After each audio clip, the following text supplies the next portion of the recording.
I mentioned before that I had an issue with the screws just turning and turning when I try to tighten them. And that's because the wood on the other side, the hole has gotten too big. For now, what I've done is I put the screw in at an angle so it would bite into the wood, but that has left a little gap between the screw and the rubber gasket. I did it in a few spots on the other side and they seem to be holding. So I'm hoping that these will hold for at least this winter.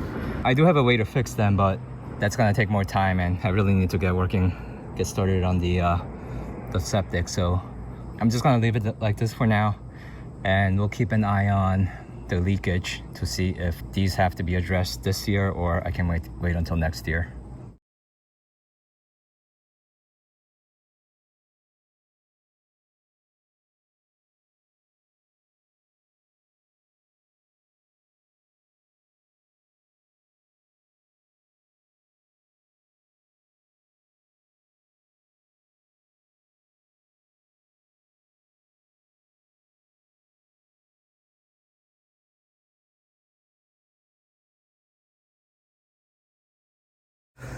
Okay, so I think I am gonna wrap up for today.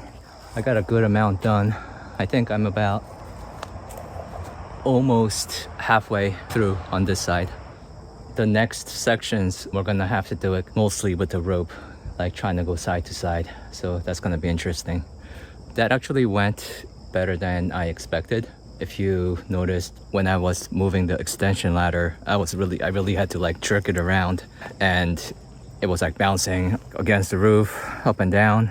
I looked up there after I did that and it didn't do any damage. Just a little bit where the rubber feet are, but they're not scratches. They're just like rubber/plastic marks. So I don't even have to paint over that. So basically where I have the foam and with the rubber feet at the top, the metal parts of the ladder are not touching the roof at all. Maybe like a little bit, but it's not enough to scratch it. So I'm very happy about that.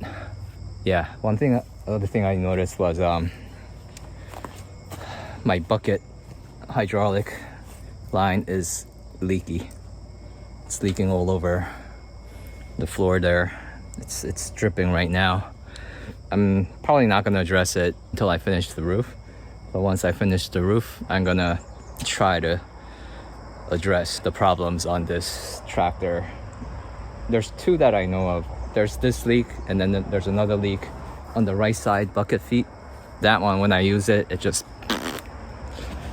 spews all over the place. So I know I have to replace at least 2 lines.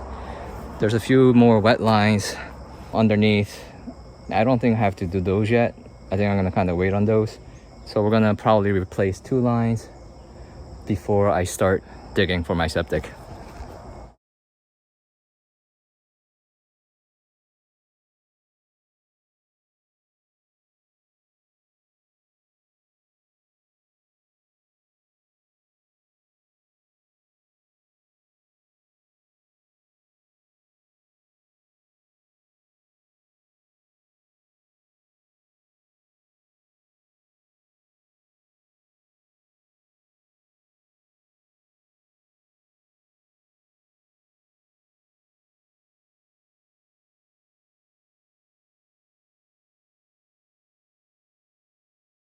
You may also have noticed, I don't know if you could really tell on the time lapse, but some of the screws, I was having a lot of trouble and I had to spend a bunch of time.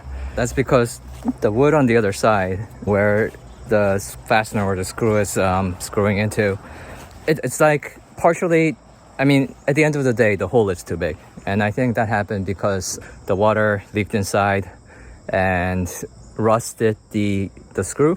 And then as the screw is rusting, it's expanding and it's also kind of eating away and rotting the wood. It's not a lot of rot. It basically expanded the hole just a little bit. So when I try to screw in the screw, it just rotates. So I basically had to, for most of them, put them at a steeper angle, put in the screw at a steeper angle so there's something for the screw to bite into. In the previous video, I said I probably will put dowels in those spots, but it's basically all of them. There might be like a few holes that are still okay, but I think the fastest, easiest way to address those eventually will be to replace the pieces of wood that are going across the rafters. And if I unscrew all the screws just in that section, they should come out pretty easy and I can put a new one in there. So I'm not too worried about that, but it's probably not going to be this year unless the roof starts leaking like a waterfall and I have to address it, which I suspect won't be the case.